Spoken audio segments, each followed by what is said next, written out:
Okay, friends, we are going to work through LIFO, FIFO, and weighted average. I have some examples here, a little more complicated, but I'm gonna drill down into a core example here and walk you through it. So, first of all, we're going to start with FIFO. We're selling Spalding basketballs, and we buy them and then we sell them. Let's assume we buy them from Spalding and then we sell them to Dick's Sporting Goods or Big Five Sports or Amazon or whoever you want, whoever your favorite store is. So FIFO, first in, first out. That means when I make a sell here, the question becomes, which units did I sell? Because we have a rising price environment in my scenario.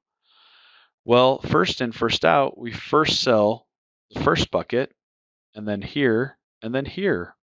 So if I'm going to create, I'm actually going to create a journal entry, and I'm going to say we sold for $15 a unit, 1,800. Let's assume we got cash from our customer, Ross or Big Five or whoever. And then cost of goods sold. This is the question. How do we calculate cost of goods sold? Well, we first have to go and sell the first bucket because first in, first out. We sell all 1,100 of these. We sell all 500 of these. That's 1,600. And then we need 200 from this bucket. So if you watch my formula here, I'm going to do 200 times $8. And there we go. I'm going to debit cost of goods sold and I'm going to decrease inventory. So my cost of goods sold in this scenario is 10,100. Well, how do I find the ending inventory? Well, I have 500 units left right here. Why? Because I sold all of these, and 200 of these.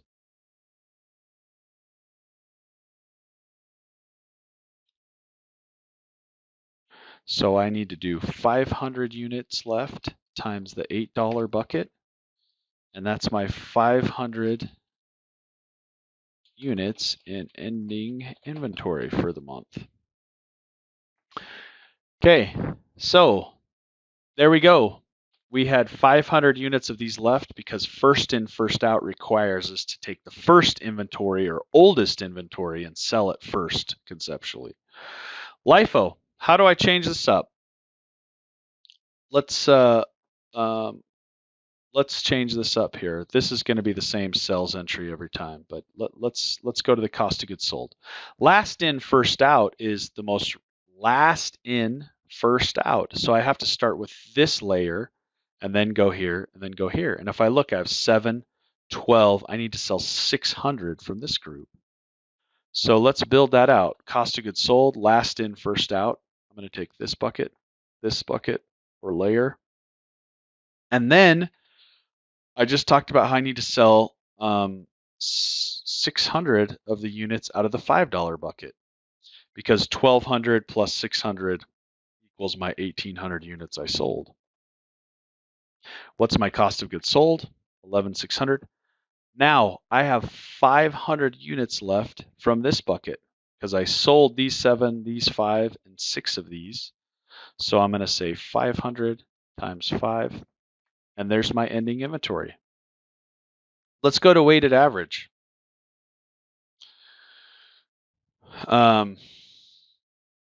Weighted average, what I'm going to do is I'm going to take the sum. I'm going to say, here's all of my units that I have before this sell.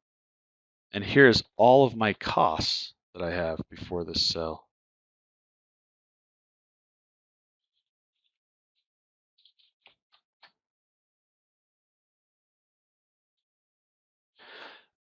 Okay, what does this tell me?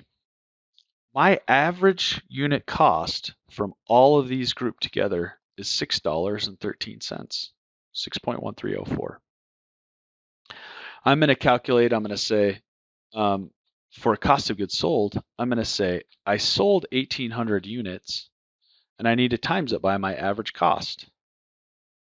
So there's my cost of goods sold, 1,800 times the average cost that I created. Now what's left in inventory? 500 units times the average cost. That's how much is left in inventory.